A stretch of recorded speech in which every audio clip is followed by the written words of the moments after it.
In modern medicine and modern science, there's a tendency to identify consciousness, mind, and brain, make mind a function of the brain, consciousness a function of the mind, and to treat them chemically and to alter them chemically.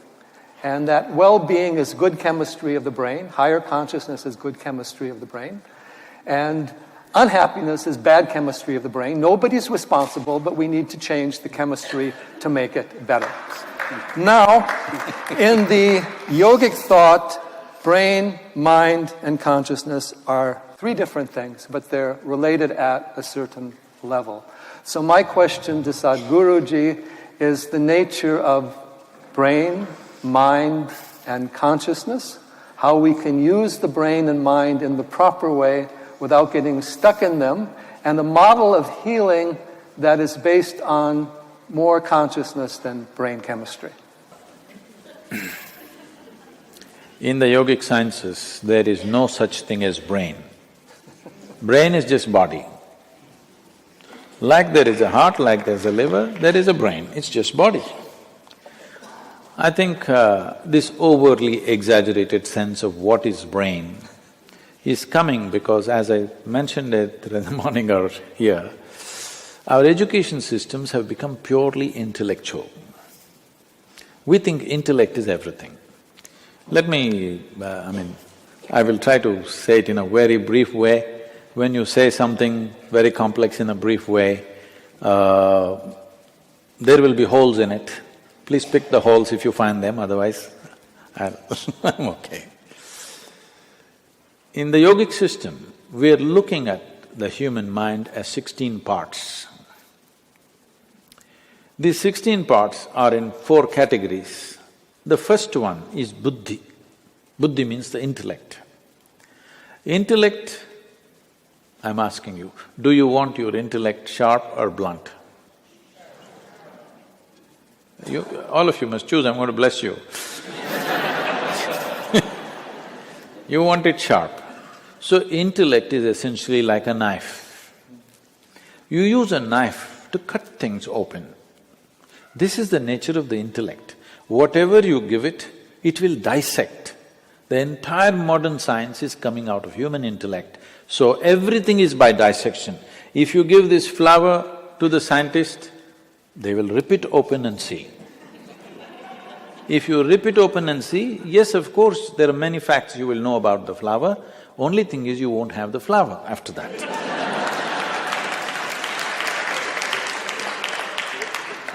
And now if you really want to know something, let's say you really want to get to know your mother, please don't dissect her.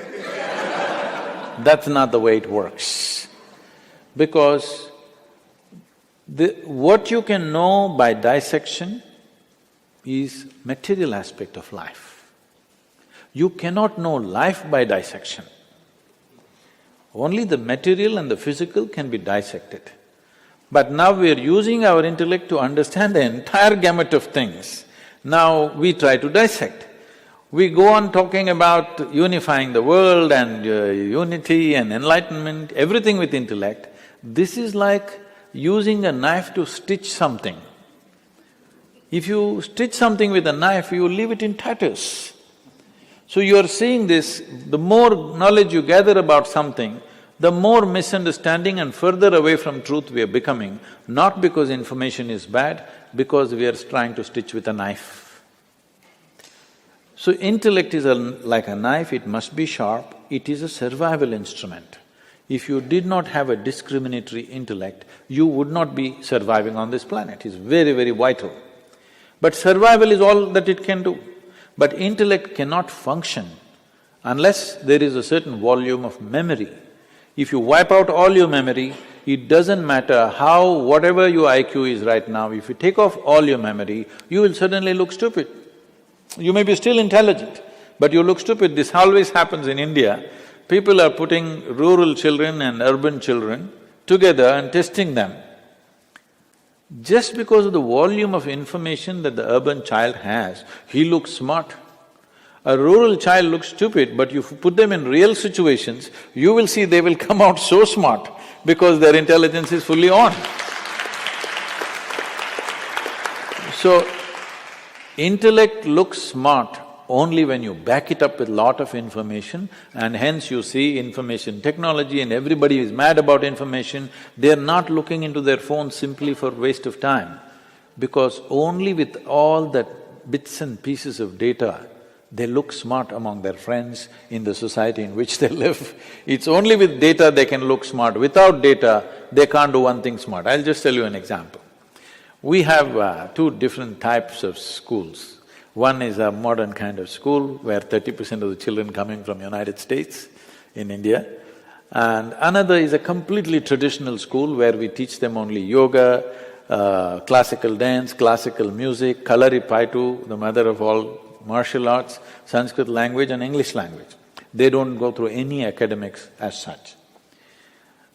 This was a few years ago. Little ones, they all run to the place to hand wash. Hand wash is at this height. Many of these 6, 7-year-olds can't reach. So all this… those who are going through modern education, they will go and stand there in a very civilized way, wait for a teacher or somebody to come and put a bench. They will climb on the bench and then wash. These other kids ran there, the older ones bend down, the younger ones climb on top of them, wash and run away.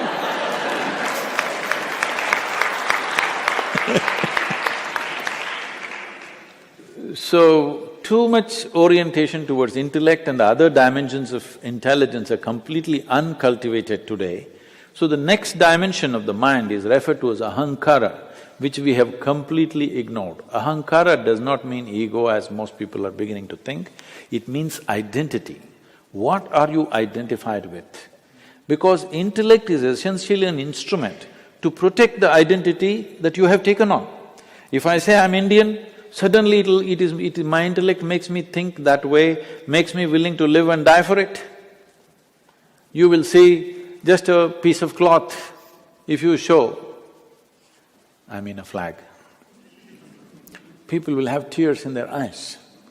Just the identity. If you had put them somewhere else and shown another flag, the same thing would happen. In India, Pakistan, it's very striking because it was one nation and suddenly somebody drew a line and the entire emotion, the way it works is amazing, simply because you got identified with this or that. So intellect is an instrument which protects the identity.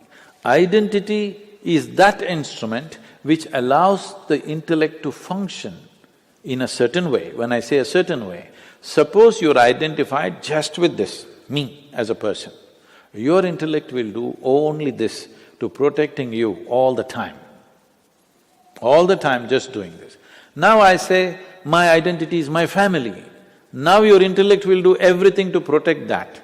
Or you say a community, a race or a religion or a nation.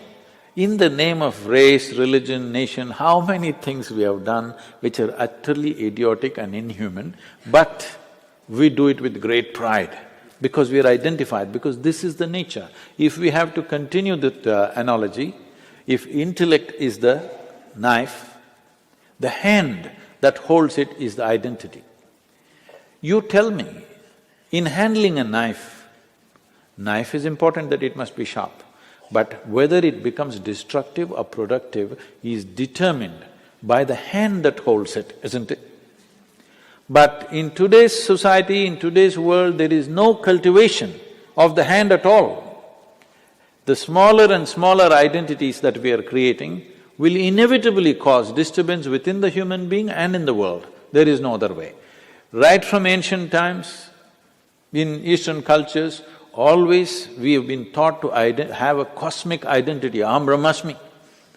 At the age of 12, you must know aham brahmasmi, this means I am the cosmos. Without identifying with a limitless identity, no education should be given. Only after identity is fixed, then education. Because without the right kind of identity, education becomes destructive, because you have a limited identity. We can say whatever we want, but essentially all crime, all evil, all most terrible things that we do is just a question of limited identity, isn't it? This is my way, that is your way, this is my country, this is your country, this is my religion, this is your religion. This is all it is. So without cultivating the identity, we are sharpening the knife. We have an unsteady hand, but we are sharpening the knife and arming it with memory. So the next dimension of the mind is called manas, which is a silo of memory. Here there are 8 dimensions of memory. This starts from elemental memory, atomic memory, evolutionary memory, karmic memory and conscious memory, unconscious memory, articulate memory, inarticulate memory. Like this, there are many states of memory. As we already looked at this body carries the memory of everything that's happened on this planet. If we pay enough attention, we can know simply by looking at this how evolution has happened. Only 150 years ago, Charles Darwin talked about evolution by studying life on the planet. But over 15,000 years ago, Adiyogi spoke about how life evolved. He said, first, almost every Indian person knows it but not conscious of it, is the 10 avatars. You must be studying much of it. The first one is fish or water life. Next one is amphibious. Next one is a mammal.